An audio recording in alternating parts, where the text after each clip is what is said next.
हम जब बात करते हैं कि हमारे जितने भी हार्मोन्स हैं वो तीन ही प्रकार के तत्वों से मिलकर बने हैं। हमारी बॉडी में जितने भी हार्मोन्स हैं उनका रॉ मटेरियल कहीं ना कहीं तीन ही चीजों से होगा। पहला है टायरोसिन एमिनो एसिड, दूसरा है कोलेस्ट्रॉल और तीसरा है पेप्टाइड या पॉलीपेप्टाइड। ये बिल्कुल सही कहा आपने कि जब प्रोटीन डाइजेस्ट होगा, प्रोटीन जब डाइजेस्ट होता है तो पॉलीपेप्टाइड या पेप्टोन्स में कन्वर्ट होता है। आगे जाकर यही पेप्टोन या पेप्टाइड एमिनो एसिड में कन्वर्ट होते हैं और ये अमीनो एसिड 22 प्रकार के अमीनो एसिड्स हो सकते हैं। 1 से लेकर 22 प्रकार के अमीनो एसिड हो सकते हैं, यानी कि 22 तरीके के अमीनो एसिड्स हमारे शरीर के अंदर पाए जाते हैं। अब आप मूंग की छिलके वाली दाल खाते हैं, उसमें एक प्रकार का प्रोटीन होगा तो एक प्रकार का अमीनो एसिड होगा। दाल पीते हैं या आप पनीर खाते हैं या दूध के प्रोडक्ट लेते हैं तो उनमें अलग प्रकार का अमीनो एसिड होगा। तो ये टोटल कितने हैं? 22 प्रकार के अमीनो एसिड्स हमारी बॉडी को बनाने का काम करते हैं। लेकिन जब हम बात कर रहे हैं कि जिनमें से 22 में से एक प्रकार का अमीनो एसिड है tyrosine amino acid. Tyrosine amino acid ये एक प्रकार का प्रोटीन है, यानी कि प्रोटीन जो 22 प्रकार के हैं और इनसे भी हार्मोन्स बनते हैं। इनमें से एक प्रकार का जो एमिनो एसिड है वो टायरोसिन एमिनो एसिड है, जो केवल अपने आप में कंप्लीट है इन हार्मोन्स को बनाने के लिए। इन हार्मोन्स को बनाने के लिए एक ही प्रकार का प्रोटीन चाहिए, वह है टायरोसिन एमिनो एसिड। और वो हार्मोन कौन कौन से बनते हैं? थायराइड ग्लैंड से निकलने वाले T3 T4 हार्मोन, ये थायराइड ग्लैंड के हार्मोन है। ये किससे बनेंगे? टायरोसिन एमिनो एसिड से। और ये टायरोसिन एमिनो एसिड किससे मिलता है? मिल्क या मिल्क के प्रोडक्ट, दूध या दूध के प्रोडक्ट हम जब लेते हैं तो फिर हमें टायरोसिन एमिनो एसिड मिलेगा, है ना। दूध या दूध के प्रोडक्ट अगर हम नहीं लेते हैं तो ये टायरोसिन एमिनो एसिड हमें नहीं मिलेगा और इसके एब्सेंस में कहीं ना कहीं ये हमारा T3 T4 हार्मोन नहीं बनेगा।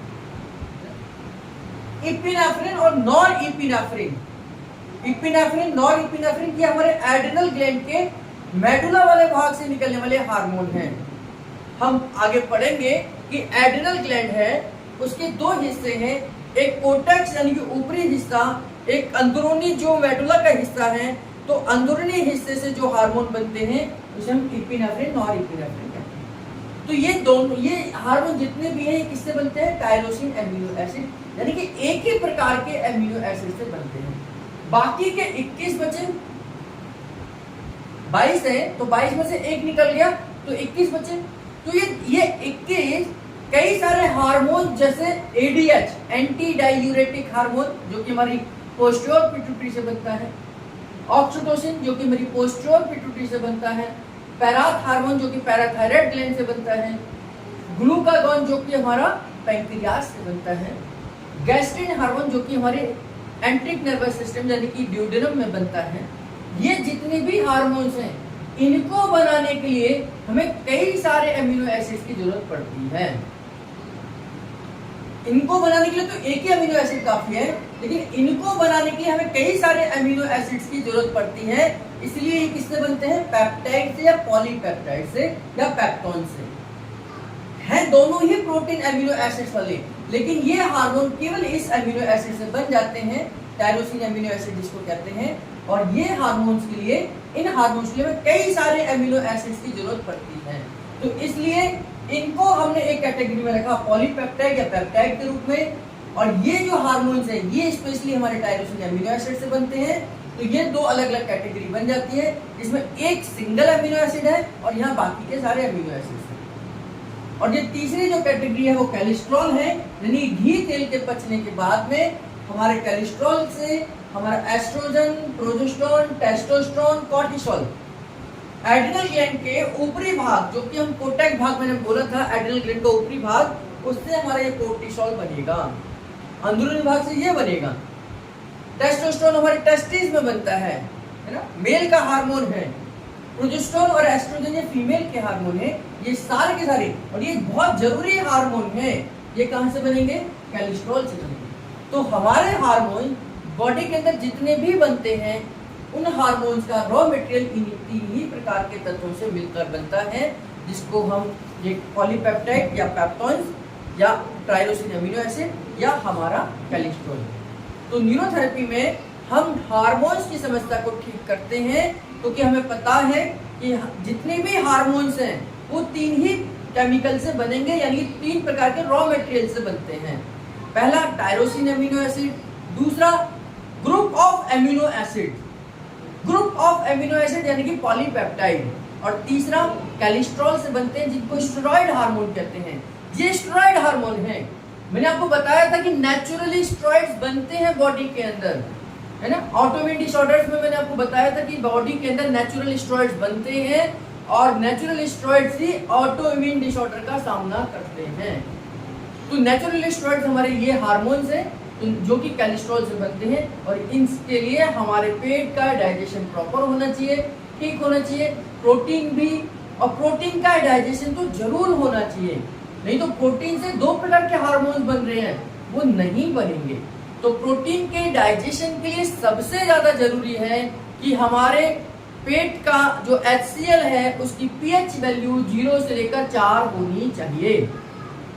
अगर हमारे पेट की pH वैल्यू यानी कि HCl की वैल्यू 0 से 4 नहीं है तो फिर हमारा प्रोटीन डाइजेस्ट नहीं होगा, क्योंकि प्रोटीन को डाइजेस्ट करने वाला एंजाइम जिसको पैप्सिनोजन कहते हैं, वह पैप्सिन में तभी कन्वर्ट होगा जब HCl हमारा 0 से लेकर 3 या मैक्सिमम 4 तक होगा।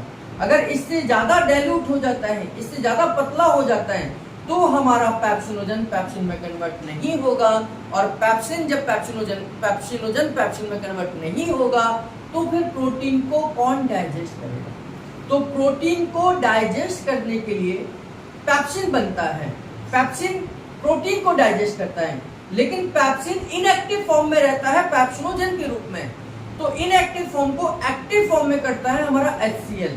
तो HCl जितना स्ट्रांग होगा उतना पैप्सिनोजन पैप्सिन में कन्वर्ट हो जाएगा, और उतनी ही अच्छी प्रकार से हमारी प्रोटीन डाइजेस्ट होगी, और उतने ही अच्छे प्रकार के हमारे एमिनो एसिड्स बनेंगे, जिनमें से टायरोसिन एमिनो एसिड अगर बन जाता है तो ये हार्मोन बन जाएंगे, और बाकी के सभी एमिनो एसिड बनते हैं तो ये वाले हार्मोन्स बनेंगे। तो इसलिए प्रोटीन का डाइजेशन हमारे लिए सबसे ज्यादा जरूरी है।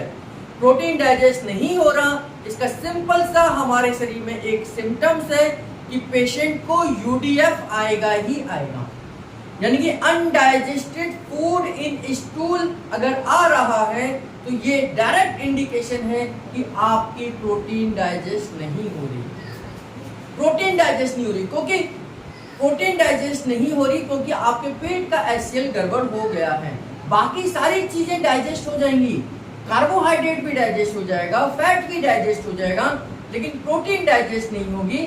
अगर आपके पेट का एसिड खराब हो चुका है तो प्रोटीन डाइजेस्ट नहीं होगी, और आपको अनेक बीमारियां आ सकती हैं, क्योंकि अगर अमीनो एसिड की डेफिशिएंसी हुई तो फिर ये हार्मोन आपके गड़बड़ होने शुरू हो जाएंगे और न्यूरोलॉजिकल डिसऑर्डर्स आपको आ सकते हैं।